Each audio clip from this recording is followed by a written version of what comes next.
தீராத பசி. தின நாளிதழை புரட்டி கொண்டிருந்த செந்தில்நாதன் எதிரில் நைட்டில் வந்து நின்ற மனைவி சுகந்தியை கண்டு அதிர்ந்தான்.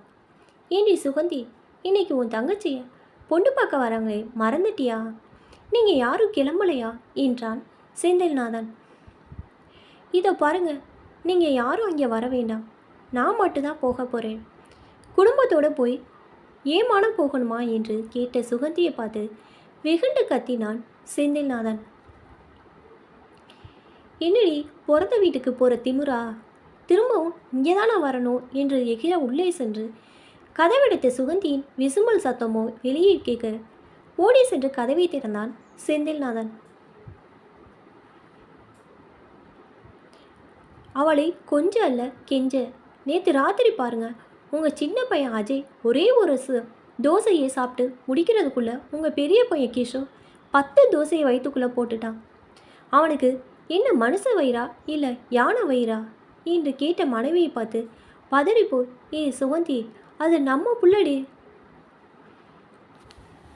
புள்ளைய பார்த்து கண்ணு வைக்காத, 12 வயசு பையன், வளர்ற பையன், அதான் பசிக்குது என்றான் செந்தில்நாதன்.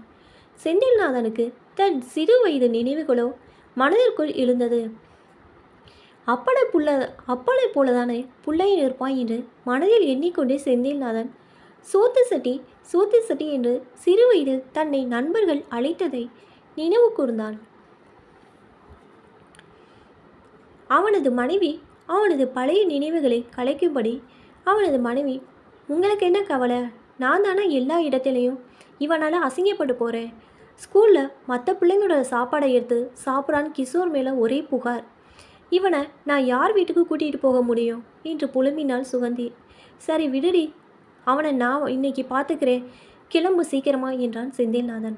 அவனது அவசியமும் அவனுக்கு மட்டும்தானே தெரியும். எங்கே தன் மனைவிக்கு செய்ததை விட அவளது தங்கச்சிக்கு சீர் அதிகமாய் செய்து விடுவார்களோ என்று ஒப்பிட்டு பார்க்கும் கருவண்டு ஒன்று அவனது மண்டைக்குள் குடைந்து கொண்டிருந்தது. மாமனார் வீட்டில் அவன் எதிர்பார்த்ததை விட மிகவும் எளிமையாகவே நடந்தது பெண் பார்க்கும் படலாம். செந்தில்நாதனின் முழு கவனமும் மாமனாரின் பேச்சில் மட்டுமே இருக்க தன் மகனை பற்றி மறந்தே போனான். அவன் எதிர்பார்க்காத நேரத்தில் அங்கே வேறு ஒரு நாடகம் அரங்கேறியது. உள்ள அலறல் சத்தம் கேட்கவே விரைந்து சென்று எட்டி பார்த்த செந்தில்நாதனுக்கு தலை சுற்றியது. அங்கே அவனது மகன் தாய்மாமனின் கையால் அடி வாங்கி கொண்டிருக்க ஓடிப்போய் மகனை அரவணைத்து காப்பாற்றினான் செந்தில்நாதன். அங்கு திறந்து கிடந்த ஸ்வீட் பாக்ஸின் மூடிகளும் காலி டப்பாக்களை மீறி ஒட்டி கொண்டிருந்த சிறிது இனிப்பு வகைகளுமே கிஷோரின் செயலை அவனுக்கு வெட்ட வெளிச்சமாக்கியது. எனக்கு பசி வந்துருச்சு, அதனால் அதை எடுத்து சாப்பிட்டேன் என்பதையே திரும்ப திரும்ப சொல்லி கொண்டிருந்த மகனை வேகமாக இழுத்து கொண்டு வெளியே வந்தான் செந்தில்நாதன். அங்கு ஏற்பட்ட அவமானத்தால் தனது மனைவியை அழைத்து கொண்டு வீட்டிற்கு கிளம்பினான். இதற்கு எப்படி இன்றே முற்றுப்புள்ளி வைத்துவிட என்ற முடிவுக்கு வந்தான். வரும் வழியில் தன் மகன்கள் இருவரையும் பெரிய நட்சத்திர உணவகத்திற்கு கூட்டி போன செந்தில்நாதன், பிள்ளைங்களா, உங்களுக்கு என்ன வேணுமோ ஆசை தீர வாங்கி சாப்பிடுங்க என்று கூறியே அதிர்ச்சி வைத்தியம் கொடுத்தான்.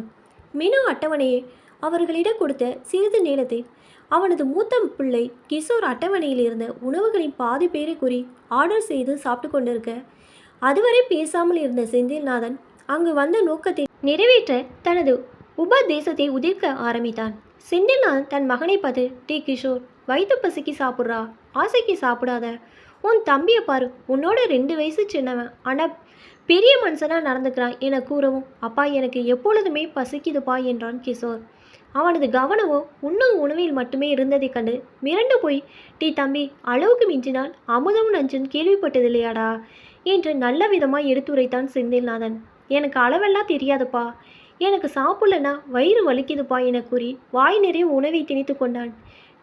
உங்கள் அம்மா சொல்கிறது போல உன் வயிறு என்ன யானை வயிறா, இவ்வளோ சாப்பிட்றிய என்று எரிச்சலாக கேட்டுவிட்டு, உன் சோத்தை குறைக்கணும்னா ஏதாவது ஹாஸ்டலில் தான் உன்னை போடணும் போல என்றான் செந்தில்நாதன் மனம் வெறுத்தபடி. வீட்டுக்கு வந்த செந்தில்நாதன் தன் உபதேசத்தை காதில் வாங்காத மகனை எண்ணி கடும் கோபமானான். அப்பாவும் அம்மாவும் சேர்ந்து கிஷோரின் உணவு விஷயத்தில் நடக்க ஆரம்பித்தார். அப்படியே ஒரு வாரம் சென்றதும் செந்தில்நாதன் நம்பர் வீட்டில் விருந்து கெட் டுகெதர் பார்ட்டி குடும்பத்துடன் செல்ல வேண்டிய சூழ்நிலை. அங்கே விதவிதமான சுவையில் பல்வேறு உணவு பண்டங்கள் ஒரு வட்ட மேஜை அமர்ந்திருந்த கிஷோர் அதை தொட பயந்து தன் முகத்தை தொங்கவிட்டபடி சோகமாய் அமர்ந்திருந்தான். அதற்கு எதிர்மறையான காட்சி அங்கே ஒன்று அரங்கேறியது. சின்ன பையன் அஜய் சுத்தி சுத்தி சென்று அனைத்தையும் சுவை பார்த்து கொண்டிருந்தான். விருந்து முடித்துவிட்டு விடைபெறும் வேளையில் வெளியில் வந்த நண்பரோ செந்தில்நாதரை பார்த்து, இந்தாடா நண்பா, உன் சின்ன பிள்ளை கேட்ட எல்லா உணவு ஐட்டங்களும் இதில் இருக்கு, இதை வாங்கிக்கோ என்று கையில் கொடுத்தார் ஒரு பெரிய நெகிழிப்பையை. வீட்டுக்கு வந்த சுகந்தியோ தன் சின்ன மகன் அஜய் இழுத்து போட்டு அடிக்க ஆரம்பித்தார். ஏண்டா, எதுக்கு எங்களை இப்படி அசிங்கப்படுத்தின என்று கத்த. ஏமா, சாப்பிட்றது ஒரு கொலை குத்தமா? ஒரு கொலை குற்றவாளிக்கு கூட ஜெயிலில் சாப்பாடு போட தானே செய்கிறாங்க.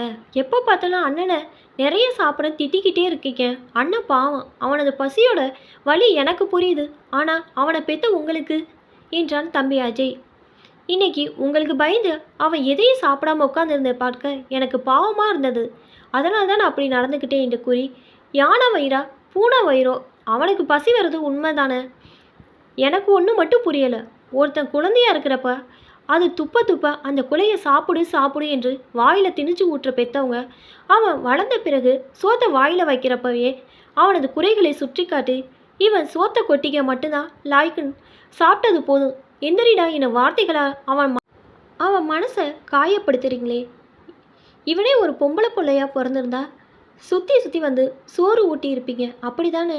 சீக்கிரமாகவே அண்ணனோட சேர்த்து என்னையும் ஹாஸ்டலில் சேர்த்துனுங்க என்று மிகுந்த கோபமாய் கத்திக்கொண்டே தன் கையில் வைத்திருந்த பார்சலை, இது எங்கள் அண்ணனுக்காக நான் அந்த அங்கிள் கிட்ட கேட்டு வாங்கிட்டு வந்தது என கூறி, இந்தாடா அண்ணா, இதை ரூமில் உட்காந்து சாப்பிடு என அஜய் அண்ணனின் கையில் திணித்தான் பார்சலை.